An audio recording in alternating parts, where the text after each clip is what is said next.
उसकी क्रेडिबिलिटी क्या है, सीएम बदलते रहे, 21 में सर पूरा कैबिनेट बदल डाला, फिर भी अगर वो जीत रहे हैं, अगर ये अनुमान बदलता है।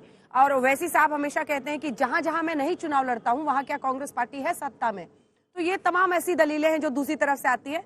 लिए चलते हैं आपको आशुतोष के पास, और आशुतोष बता रहे हैं गुजरात के आंकड़े। आशुतोष।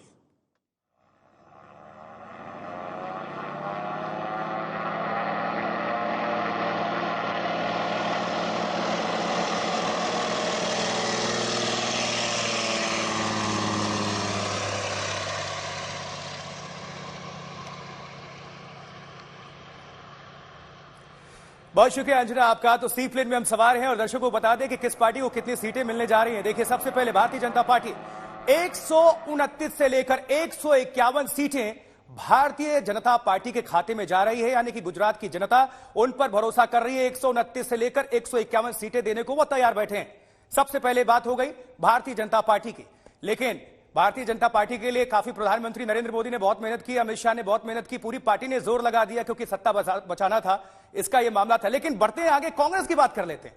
कांग्रेस के खाते में कितनी सीटें, तो देखिए, नजर डालिए, 16 से 30 सीटें कांग्रेस के नाम कर दिया है अब वहां की जनता ने, यानी 16 से 30 सीटें मिलने का अनुमान है। भारतीय जनता पार्टी बहुत आगे है, मैंडेट से कहीं आगे, 129 से 151, जबकि कांग्रेस के पास 16 से 30 सीटें मिलने का अनुमान है। लेकिन आम आदमी पार्टी पूरी शक्ति के साथ, जोर आजमाई के साथ, खासकर मुख्यमंत्री अरविंद केजरीवाल, भगवंत मान, पूरी पार्टी ने पूरी शक्ति लगा दी थी कितनी सीटों के लिए।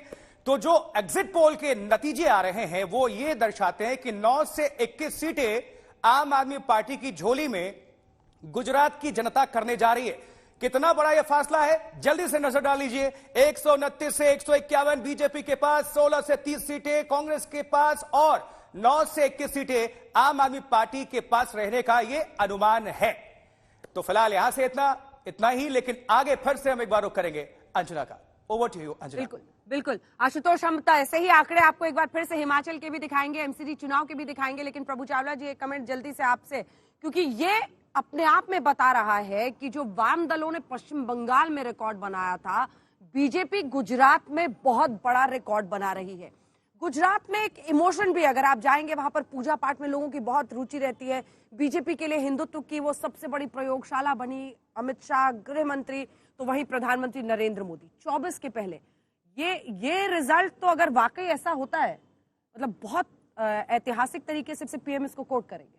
एक बार एक हिस्ट्री देखेंगे, अगर 95 से बीजेपी जीतते आ रही है, 2002 के अंदर मोदी जी का जैसे जैसे प्रोग्रेशन होता रहा है, क्योंकि मोदी जी वहां से आकर के प्रधानमंत्री बन गए, तो गुजरात का रिश्ता उनसे ज्यादा बड़ा हो गया। गुजरात के अंदर मोदी जी को जिताना गुजरातियों की प्रेस्टीज बन गई कि मोदी एक ऐसे व्यक्ति है, सारे देश के अंदर देखेंगे, पहले भी रिकॉर्ड देखेंगे कि वो अपने स्टेट में चीफ मिनिस्टर रहे, उसके बाद प्रधानमंत्री बने। जब तक वो प्रधानमंत्री हैं, गुजरात की जनता शायद उनके खिलाफ कभी भी वोट नहीं करेगी और आने वाली कांग्रेस जो पार्टी है बहुत कमजोर होती चली जा रही है। इसीलिए इतने कॉन्फिडेंस से कहते हैं हमने ये गुजरात बनाया। इसलिए प्रधानमंत्री बन गया। ऐसा कोई एग्जाम्पल हिस्ट्री में नहीं है हिंदुस्तान के अंदर कि वहाँ का चीफ मिनिस्टर रहे, उसके बाद प्रधानमंत्री बना रहे, लगातार दूसरी बार जीते और रिकॉर्ड को तोड़े। तो उनका इसलिए मोदी जी का गुजरात और मोदी जी के साथ, और ये रावण कहना क्या कांग्रेस को भारी पड़ गया? बिल्कुल, कांग्रेस पार्टी एग्जिस्ट नहीं कर रही है। देखो, जहां ट्रायंगुलर फाइट हो गई है उसकी वजह से भी सीटें उनकी रिकॉर्ड बढ़ गया दिखाई दे रहा है। परंतु इस रिजल्ट से एक मैं बात, जो बड़ी पिक्चर निकल के आ रही है, 2014 से जब से मोदी जी आए हैं गुजरात में, तो उनकी सीटें बढ़ी हैं। अब लगता है 26 में 26 दो बार आ चुकी है उसके अंदर।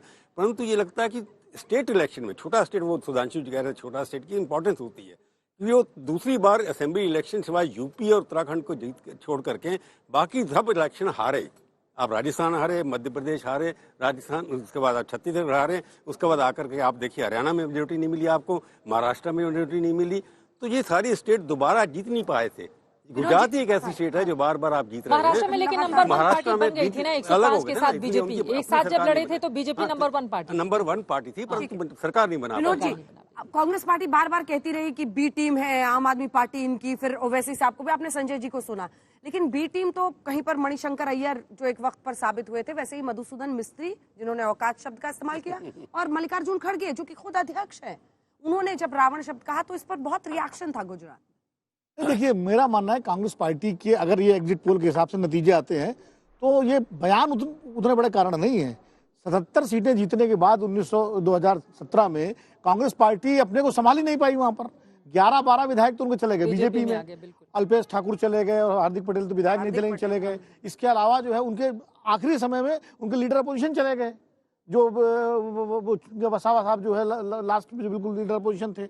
इसके अलावा कांग्रेस पार्टी का कोई प्रभारी जो है वहां एक्टिव रहा ही नहीं। कांग्रेस पार्टी ने विपक्ष नेता के रूप में कोई काम मतलब बिल्कुल गिव अप कर दिया गुजरात को। और कहा जा रहा है कि इसकी वजह से संजय जी, पता नहीं मुझे मानेंगे नहीं मानेंगे, राहुल गांधी भी काफी नाराज थे इस बात से, और जो वहां पर लोकल नेता बता रहे थे वो यही कह रहे थे कि इसी वजह से उन्होंने कहा कि जाइए आप लोग खुद ही चुनाव लड़िए। आप लोगों ने कांग्रेस पार्टी ने परेश धनानी को बनाया, उसके बाद उनको बनाया, और कांग्रेस पार्टी ने कोई मुकम्मल प्रभारी तक नहीं रहा वहां। रघु शर्मा से पहले वो थे जिनका निधन हो गया, राजू सातो जो है वो भी बहुत कम जाते थे, उसके बाद उनका निधन हो गया, फिर 3-4 महीने पोस्ट खाली पड़ी रही। बाद में चुनाव से जब घोषित होने से 2-3 महीने पहले रघु शर्मा को भेजा गया। तो गुजरात को तो बिल्कुल कांग्रेस पार्टी ने भगवान भरोसे छोड़ दिया।